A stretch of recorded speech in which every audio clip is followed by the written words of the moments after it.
Welcome back to Nick Lenz's Comic Corner. Classic slash non-classic. This episode number 2616 and Doubleshot number 2510. We have two trades here, both featuring characters who've done some cosmic stuff. Or in the case of one of them, well, here's the thing. This book is FF Volume 1, Fantastic Flux by Matt Fraction. Yep, and the other book I'm talking about is basically a character who was later written by his wife, Kelly Sohonic. First, talking about FF, Volume 1, Fantastic Flux, which collects issues 4 through 8. You're probably asking, Nick, where's the first 3 issues? Well, that's actually collected in the very first trade for Fantastic Four by Matt Fraction. That's where it is. Now, some of you are also curious. What exactly is this FF book? Is it Fantastic Four? Well, let me explain. So, Jonathan Hickman briefly ended the Fantastic Four title at issue 588 with the apparent death of Johnny Storm. And it was relaunched just simply as FF because basically during the course of the book, he had started up a school official group for them called the Future Foundation, basically training some kids, and of course the Fantastic Four teachers, obviously. And Hickman basically had it, and for the first 11 issues, it was like that. And basically, what would have been their 12th issue, basically the first 11 issues of that book was considered part of the Fantastic Four numbering, and basically what would have been the 12th issue. They decided to bring back Fantastic Four with issue 600 and then kept the book going anyways for another 12 issues. And then the book got restarted thanks to Marvel Now, of course. Yep. And now, I thought basically at the time the Fantastic Four run by Matt Fraction was terrible. That's what I thought it was, because basically, here's the weird thing about this book and Fantastic Four. At the same time both these books are coming out, he was still also working on Hawkeye. Yep. And these books have sort of a bad thing happen with them where before both books ended, Matt Fraction left the book. And you're thinking, what? Fraction left. I do not know what the reason was. So, they had the ghostwriter basically write his remaining issues of both books. The reason? Don't know. So, in Matt Fraction's book, the Fantastic Four are still losing their powers. So, he takes the main Fantastic Four, goes off to space for a vacation to recover their powers. But before they go off in space, they need 4 people to replace them on Earth. So, each person who was part of this team was recruited by each specific member. Now, we have the titular character, Scott Lang, who's practically the main character of this book. He was recruited by Reed Richards himself. Medusa was recruited by by the Invisible Woman. She-Hulk, the Thing. Miss Thing, that's Darla. Yeah, she actually is the original character of this book, who actually returned for Nick Spencer's Ant-Man run. Who, in this book, she actually dated Scott Lang in the book. Now, she was recruited by Johnny Storm. Basically, Johnny Storm had just spent the night with her, and it's like, hey, you want to join the Fantastic Four? And she's like, okay. So basically, this thing, and she's called Miss Thing. Why? Because this Rocky suit she's wearing. And you're thinking, where did the Rocky suit come from? Well, the explanation for that is that back in the 70s, for a very brief period of time, Ben Grimm actually lost his ability to become the Rocky Thing.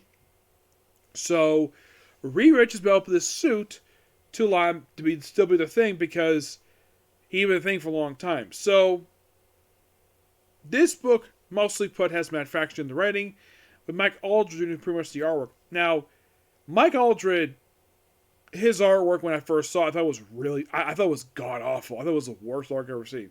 Over time, I have appreciated it, and I regretted basically calling it really terrible artwork. Because the first book I encountered with his artwork on was ecstatic. That's how it's true with matter. Now I'm more used to it. It's fine. People call it retro. I call it a drug trip. That's what I call basically Michelangelo's artwork. And he does almost all the issues in this book, except for issue 6 done by Joe Quinnis. Now, FF Marvel decided to continue this book despite it was mostly just a extension of Hickman's Fantastic Four anyways. The Future Foundation in this book is comprised of Alex Power. You're thinking, who's Alex Power? He's from the Power Pack. Also, Leach. He is actually from the X-Books. R.D. Martix. Bentley 23. Bentley 23 is the clone son of the Wizard. Marvel's Wizard. He's top of the book. Dragon Man. Old Fantastic Four villain robot reprogrammed. Onigumi, who I think is from Fantastic Four. Bao, Wu, Mink, Kor, Torg, Ting. They also, basically, Medusa brings in her own son, Aurora. A character who Marvel writers half the time forget exist. Yes, and the way Mike Alder drew him in here, it's like he's like a junior Black Bolt. Because he wears the mixed outfit as his father. As of currently, he is actually the owner of a corporation. He's actually really rich. So there's that. So, yeah. So basically, Alex Power, who's now basically each member of Fantastic Four, with the exception of the first four, the Fantastic Four themselves, they all have the 4, and each member after them has a number specifically related to the Future Foundation. Alex Power basically questions that, why he's attacking Doctor Doom. The only reason why he's going after he wants to go after Doctor Doom because he killed his daughter, tells him to get out, and then later on he goes out very warns about it and he leaves. Yeah, then of course Jen Walters gets an autograph. Then we have these little aliens drinking her perfume. It's like, I'm going on a date with a friend. And of course you have Bentley making a sandwich. And then we have Johnny Storm. And from what I read, this is Johnny Storm, but not from this reality. He's from an alter reality. Yeah, he's from the future. So they do question. And of course Jen meets up with Wyatt Wagfoot. Yep. I love how Jen Walters is drawn under this art by Michael Aldridge. She looks gorgeous. I'm like, wow, this is so good. I mean, I know that her book, which she got not long after this, was that for some strange reason, the artist, basically it was accused of, the artist on S.H.I.E.L.D. looked like she was a guy. For reasons unexplained. By the way, Wyatt Wagfoot had last appeared in the final issue of the She-Hulk miniseries. Yeah, that was where he last appeared, and then he appears in issue 3 of this book, and of course we're in this issue here, and he appears in 2 more issues of this book, and that's it. He returns as She-Hulk. He appears as James Evans from Fantastic Four. His most recent appearance is actually in She-Hulk, in Sensational She-Hulk, Volume 2, Number 2. So yeah, they go on a date. And, of course, the kids follow them, and they basically have some fun, face an alien, they kiss, and we see Fantastic Four, all the Fantastic Core, yeah, they dance and they kiss, because, it's a friend, that's why they can still love each other. And then, Bentley gets visited by Medusa. Yes, Medusa pays a visit. Also, something is wrong with her because her dialogue is pink. No, maybe it was white with black letter. Hers is pink. And then we see Aurora. Which you can tell, Mike Alder dressed him like he's Junior Black Bolt. Yeah, I have no idea why. Now, in story. Okay, so when Medusa became pregnant with him, apparently the Genetics Council of the Inhumans did not prove this at all. Because they didn't think Black Bolt's genes be qualified for offspring. Yes. And here's the thing about this character. Do you know who created him? Ann Nesenti. Same woman who created Longshot, Mojo, Spiral, the Mojo World, Typhoid Mary, characters we do know of to this very day. Yes, she created the son of Black Bolt Medusa. And Medusa, despite the fact they don't get along very well, Medusa tries her damnedest to be a good mom to him. Yeah, he tries his damnedest. So he's recruited to join the group, and then of course you have Scott basically, and you have Darla coming in Scott, you're an adult. Your room is a freaking pigsty. Johnny Storm, basically, it's like acting out of control. So basically, then of course we have where then we have Aura's cousin Luna, which writers do remember she exists, but does basically Aurora? Nope. It seems like half the time writers remember, oh, he exists, and sometimes he doesn't exist. I don't know exactly what the deal is with this character. Why half the time, like I mentioned, why they keep forgetting he exists. Also, Mike always did this weird thing of like, oh, let's put the two sisters to take the beautiful women and basically put them where basically both, like Medusa's facing toward the panel and Crystal's and face to face, and so just so the fact they have breasts, yeah, because of hot moms. So what? Medusa's married to Black Bolt. Crystal was once married to Quicksilver. They're currently divorced. And the thing is, she cheated on him. Yep. Yeah, the story is that she cheated on him with an insurance agent. And from what I can tell anyways, the way it's written, Luna does get along really well with both her parents. At first, basically, basically Luna gets along pretty well with her mom. Half the time, basically, she gets along with her father. Half the time, she doesn't. So it's like, oh, boy wants to be his mother, and she wants to. And of course, here's the thing: Luna is the first person to notice that something is wrong with Medusa. Does Aunt Medusa, are you okay? You look ungood. Child, I'm the queen of the absentee, queen in absentee of royal city of Atlantis, and your sovereign. Time to give to everybody. Your Majesty, Mama. Yes, and of course we have a close up basically of Crystal's breast. My culture, everybody, he basically sexualizes two hot moms. Yeah, don't look into it. And then we have a scene where, let's have Darla basically put on various headgears, including where he's like the Bride of Frankenstein, and they're like, just put a bubble over her head.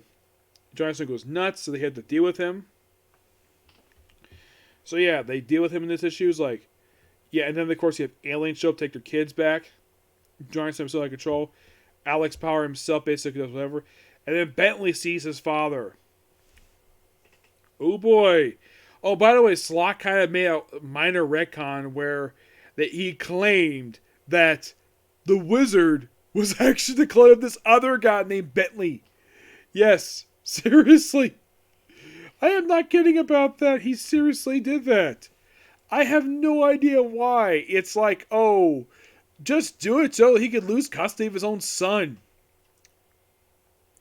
And yes, this was a Dan Slott idea. Yeah, because apparently Bentley, his real name is actually the Bentley clones. So, by the way, we see the reformation of the Frightful Four with a wizard and Battlestar.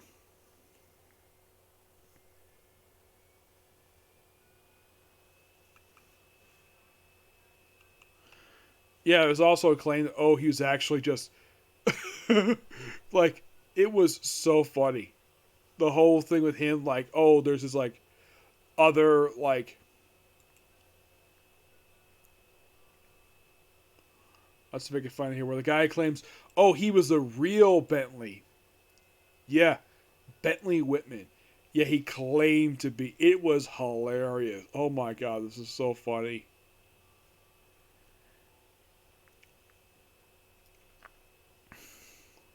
Bentley 2. Yeah, I claim, this is like Bentley. Oh, this was so funny. Oh my gosh, this is so hilarious.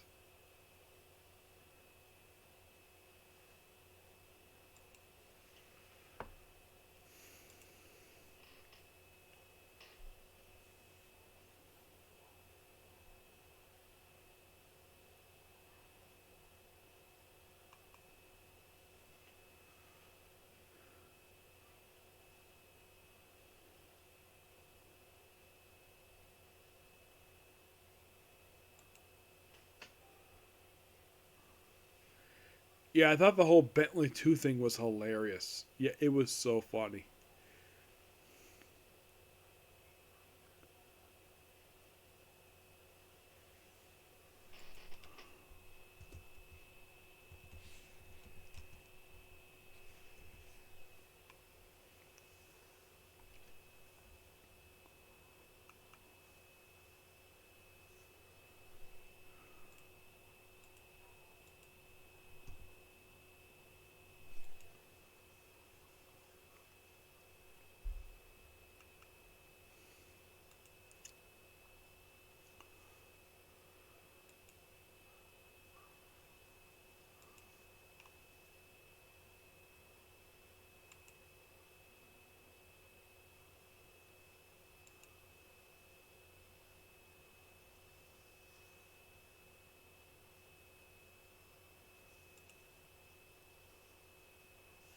Yeah, it's just so funny. Then basically, like, oh, like, then we have Dragon Man basically reading a newspaper. Yeah, that's funny.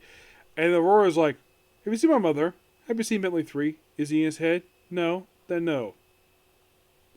Yeah, so. And of course, Scott still misses his late daughter, which this whole thing with him is that it's a build up.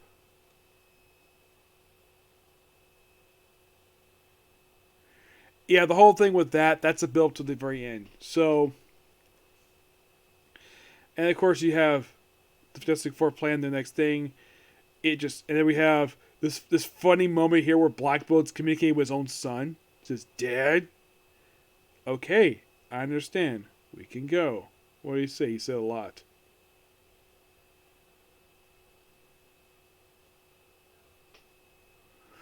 Apparently, Aurora is inherited one of his father's abilities to somehow communicate with him. So, yeah, he said a dog can come with us. That'll help. Yep.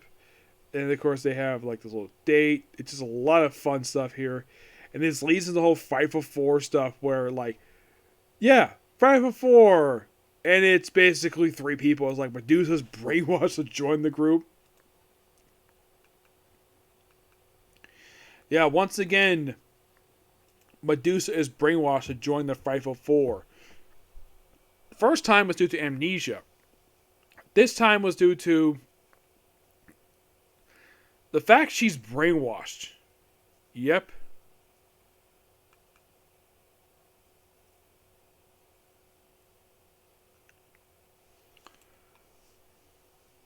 Yeah. It is interesting though the fact that they brought him in here. Mm-hmm.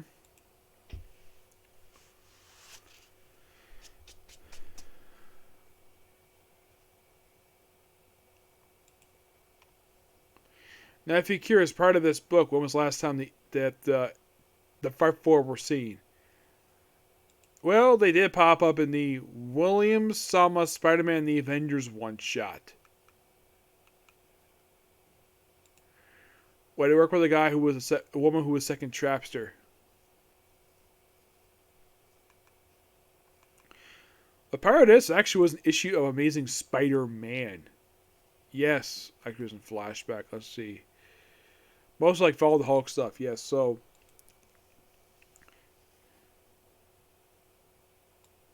yeah. By the end of the story arc, Medusa is free from her brainwashing, and Luna joins the Future Foundation.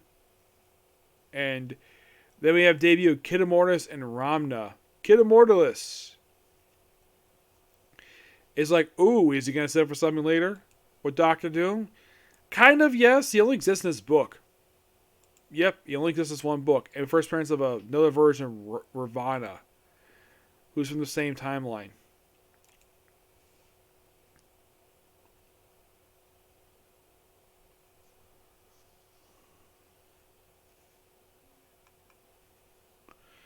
Yeah, it's like to show up later, but yeah, Luna joined the Future Foundation. That was a really interesting idea for Matt Fraction to do. I mean, done something different with the character. Mm-hmm. Yeah, but if you're really curious, like, I haven't seen anything lately to draw people's attention. Not really. She popped up in an issue of Scarlet Witch in the penultimate issue of the book. Of this current run, anyways.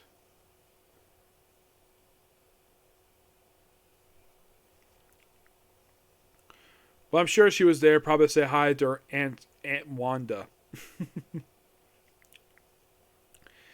Yeah, I'm sure that's probably the reason why she's there. Because she also popped up, after this book wrapped up, she popped up in All New Fantastic Four to confront her, to basically reunite with her father.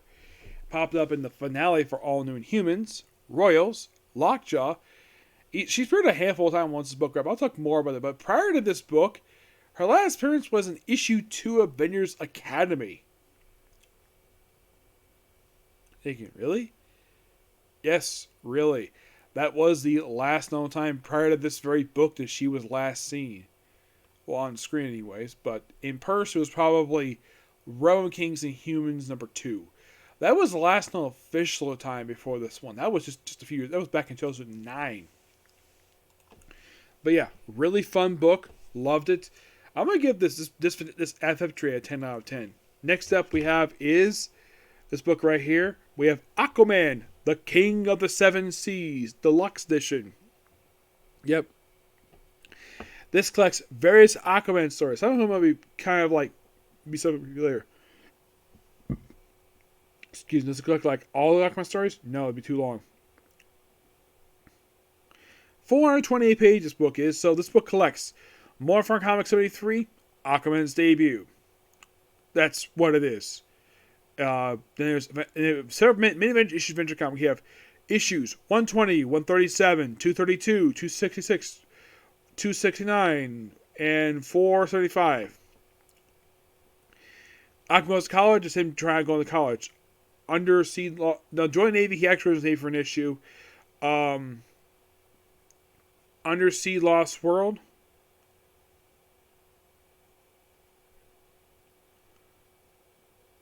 Okay, Aquaman goes to college is basically like, oh, what? I have Aquaman go to college for an issue. The other sea is basically him just taking on some fisher people, and that was it. The whole thing with him joining the Navy, that's basically just him just doing poster stuff. Now, a lot of this stuff I've already discussed already. Here's what I'm going to skip over here. Aquaman 11, 35, skipping those issues because I discussed already along with Adventure Comics 260 and 169. Not going to discuss much about Aquaman 46 because I'm going to talk about that in my next Aquaman review when I talk about it. 437, that's for Death of Prince. It's kind of the same thing with 62. And 715, it's Scavenger Hunt 151.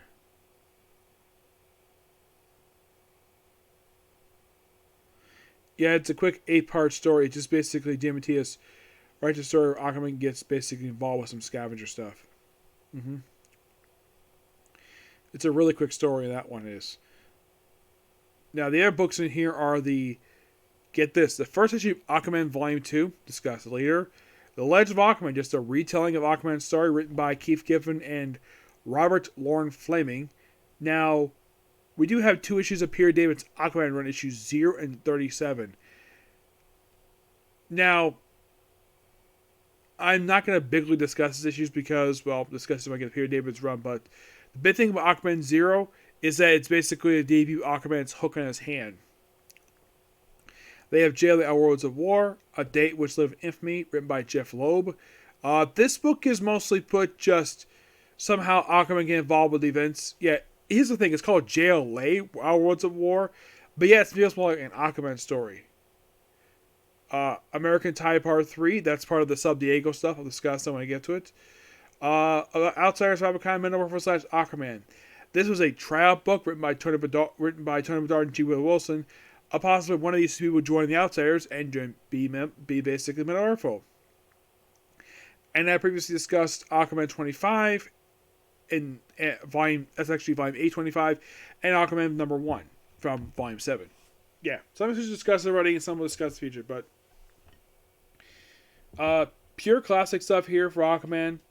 That's really all it is here, but yeah, that's I'm gonna give the book roughly a 10 out of 10 because all good stuff here, but some of the stuff I just don't want to talk about just yet because I am gonna talk about this stuff when I get to it. Like in the case of 46, I'll discuss that when I talk about the search for mirror storyline. It starts off the Bronze Age for Aquaman. Yep. But yeah, that's particularly it. Particular review. Please be sure to like, comment, and subscribe to the YouTube channel. Turn on notifications. And do not hit the dislike button. So, next video will be Banner Scenario Party, okay? Next video. Bye.